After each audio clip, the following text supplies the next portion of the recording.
E E tinha muito cliente também esse caboclo, tinha. muito, todo mundo As pessoas fala. também gostavam muito do caboclo, Tinha. porque o caboclo, assim, o que que acontecia? Ogum, a gente sempre conversou com Ogum com aquele respeito do orixá, aquela coisa toda, aquele carinho, aquele aconchego de Ogum, que Ogum nos abraçava.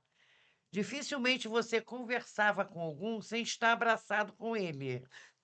Era, porque você ia conversar com ele, aí você se ajoelhava na frente dele, aí ele, imediatamente ele te abraçava. Aí você chorava rios de lágrimas, Jussara de Iemanjá chorava meia hora de lágrimas e depois ia conversar com ele. E a gente conversava abraçado, e o caboclo era diferente. O caboclo, a gente já conversava com o caboclo como amigo, assim, como a gente está conversando aqui agora. Então era uma coisa assim muito, muito íntima. O caboclo era íntimo da gente. A gente ia almoçar, o caboclo estava em terra. Aí a gente chamava o caboclo para cozinha, para a gente continuar a nossa conversa, a gente almoçando, o caboclo sentado, conversando com a gente. Então isso era muito, olha, era muito bom. Muito bom. Mas aí chegou um tempo que o caboclo Sete Folhas chegou para a gente e falou: olha, a partir daqui não venho mais. Então tá. Mas a gente continuou cultuando, mesmo ele não vindo, mesmo meu pai Caiambe não querendo. É, meu pai passou um bom tempo sem colocar Iaô. Aí começou, assim, a casa sempre muito cheia, sempre com muito cliente. E aqueles clientes que, por ele saber acolher, por ele saber receber, os clientes não iam embora. Ficava indo toda semana, de 15 em 15 dias, ia para lá. Tinha ponto assim, tinha cliente lá que ia na cozinha, fazia almoço, fazia janta, cliente dele. Fazia almoço, fazia janta, fazia doce, fazia isso, fazia aquilo, cliente. E assim, mas pessoas com espiritualidade para desenvolver, e ele não queria mais fazer, entendeu? Ele ficou um bom tempo. Até que chegou uma juventude, e a juventude tem pressa. A juventude tem pressa. Então chegou a juventude, e essa juventude ali, até que eu cheguei várias vezes para ele e falei: o senhor precisa voltar a colocar IAO. O senhor precisa voltar a iniciar as pessoas. Então, isso foi assim de extrema importância, porque o Ilé Gunjá, ele teve duas fases. Duas fases. Ele tem a fase dos mais velhos, que aí se tornou uma casa só de ebomes, não tinha Iaô. Não, e Ebomes bem antigos E tudo mesmo, antigo, bem desde antigos. o Ilê Axé-Dogum já foi. Ele foi fundado. Assim, e a gente fala fundado porque é o que está no papel, né? Em 1980, 82, entendeu? Mas antes disso, ele já tinha dado obrigação de 7 anos em Mona Mazamungongo, já tinha dado obrigação de 7 anos em mim, antes dessa fundação. Então, assim, exatamente quando começou, eu não sei nem dizer. Eu não sei nem dizer. Eu posso dizer assim, a data da escritura, né? A data da escritura. Mas aí a gente teve uma segunda fase, que foi a fase da juventude. Foi a fase da juventude. E muito bom, foi um período muito bom, muito bom. Foi bom para ele, foi bom para ele. Ele rejuvenesceu com essa garotada, porque ele não tinha paciência, porque ele nunca teve paciência com garotada. E ele teve que aprender a ter paciência com a garotada. Ele teve que aprender a ter paciência em ser questionado, porque vocês hoje, vocês questionam tudo. Eu Nunca questionei nada, entendeu? Mas a senhora gosta quando a gente pergunta. Não, eu gosto de ser questionada, eu gosto de ser questionada. Eu gosto da juventude, eu gosto desse convívio, eu gosto. Porque eu tenho a visão da seguinte forma: são vocês, jovens, você, que vai levar a nossa religiosidade à frente. Preservar, né? Preservar, Preservar a memória, a preservar tudo ancestralidade. aquilo que os nossos antepassados, a nossa ancestralidade passou para preservar o candomblé. Para preservar o candomblé. Então, muita gente, eu vejo, porque na África, o candomblé do Brasil é completamente diferente da África. O candomblé do Brasil é o candomblé do Brasil. Por quê? Porque Jeje, Queto, Efon, Angola e todas as outras nações, eles conviveram dentro da mesma senzala. Então, eles tiveram que, que se entender ali para poder manter a história deles.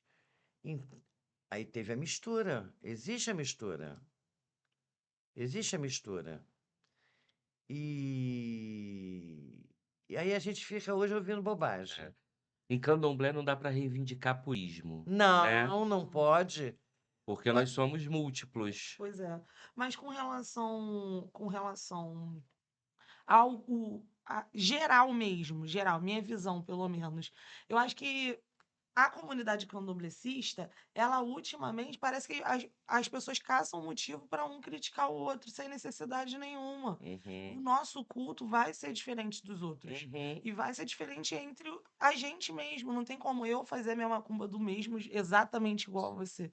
E tá tudo bem, cara. Tá dando certo na sua vida, tá tudo bem.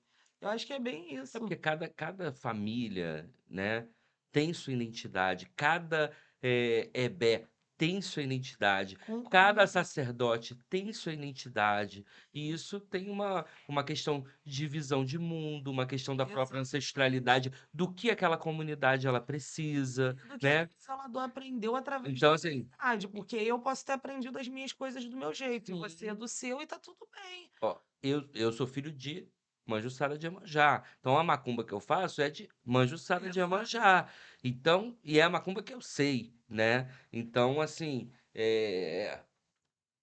eu vivo a visão do candomblé através da minha zeladora. Eu Concordo. acho que eu vejo hoje em termos de do mundo do De candomblé, mas eu maneira acho que é um geral. reflexo do mundo, na Sim, verdade, de hiperconexão que a gente tem. sim. É que, eh a gente óbvio que a gente vai ter outras leituras, mas a minha visão de culto, ela é através da minha zeladora, Concordo. né, porque ela que cuida da minha cabeça. Agora, eu não posso pegar: "Ah, ó, fulano faz isso, fulano aí eu vi na internet isso, eu vi", Ver na e internet é muito aí bom. e isso a gente vai Vai, vendo que Google, vou te contar. é, E e muita identidade está sendo perdida a partir daí.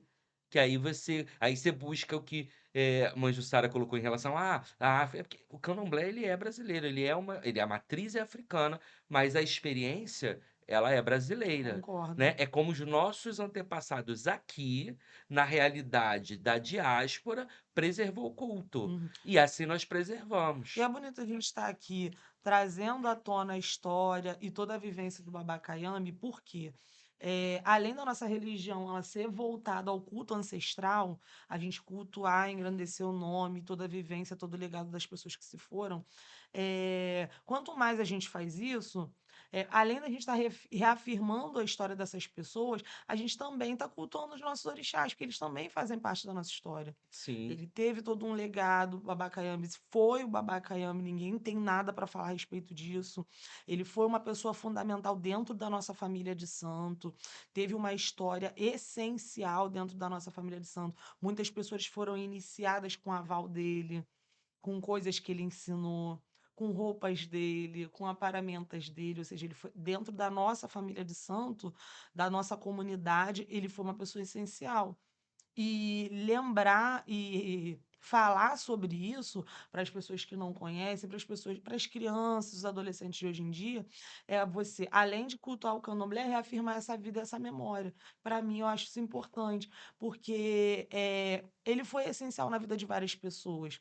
Muita gente ele tirou da fome, muita gente ele salvou, entendeu? Salvou da bala, Deu profissão para várias pessoas. profissão. Entendeu?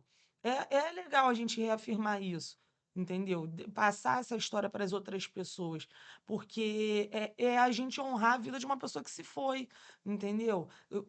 Honrar o legado daquela pessoa.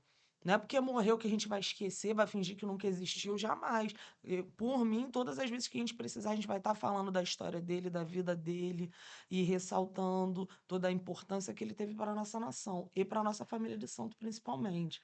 E continua tendo no sentido que falar sobre meu avô Caiambe, falar sobre a história dele, sempre se faz necessário, Sim. porque é uma biografia de resiliência, de superação, de fé.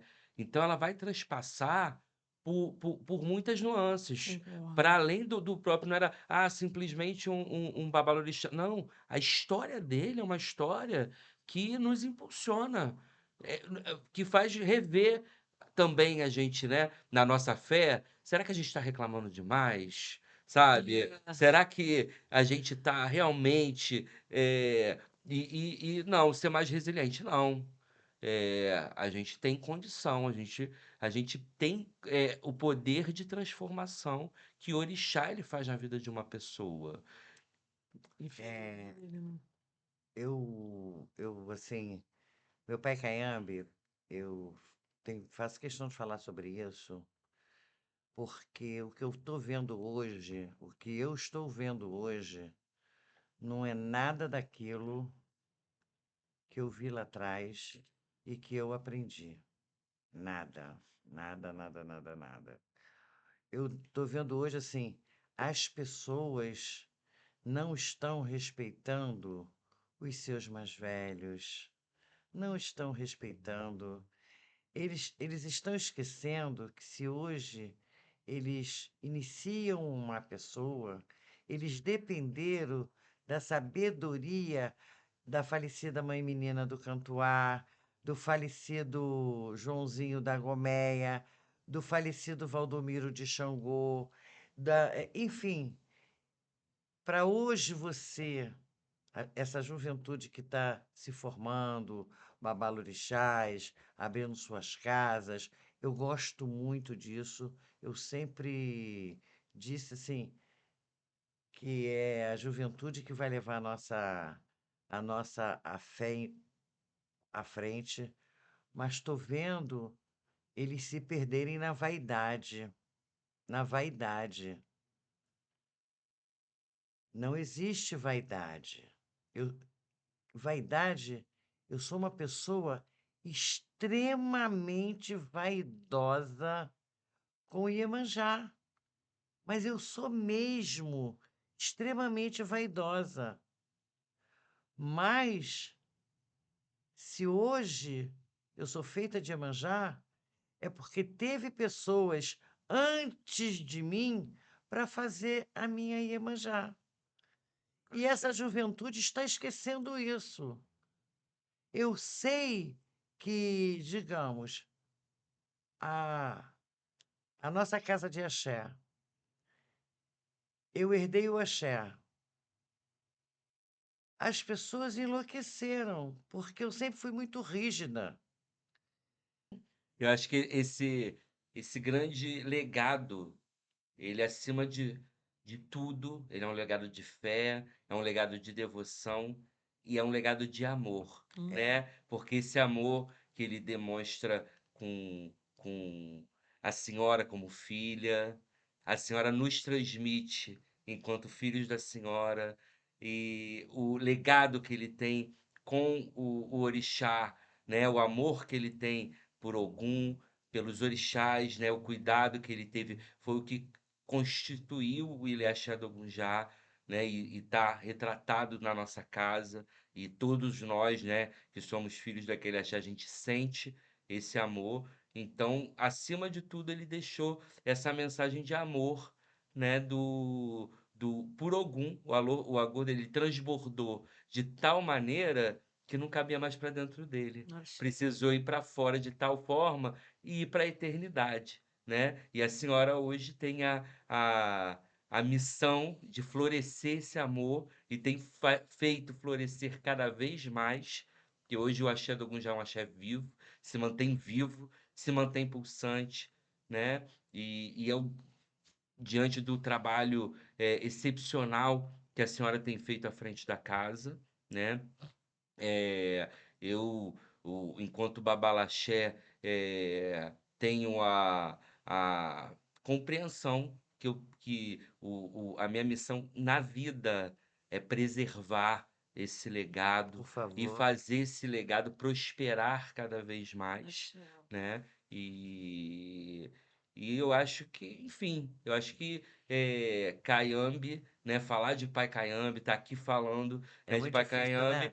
é difícil, mas foi muito gostoso. Ficou Também um gostinho de quero mais, gostei. porque isso preenche a gente. Sim. E esse amor que ele demonstrou à vida, né? Mesmo com toda a diversidade que a vida impôs a ele, esse amor que ele demonstrou para o orixá é o que passou para a gente, transbordou de tal Verdade. maneira que a gente tem a honra de conviver com ele para a eternidade. E Axé. vamos fazer mais. Axé. Vamos falar mais dele.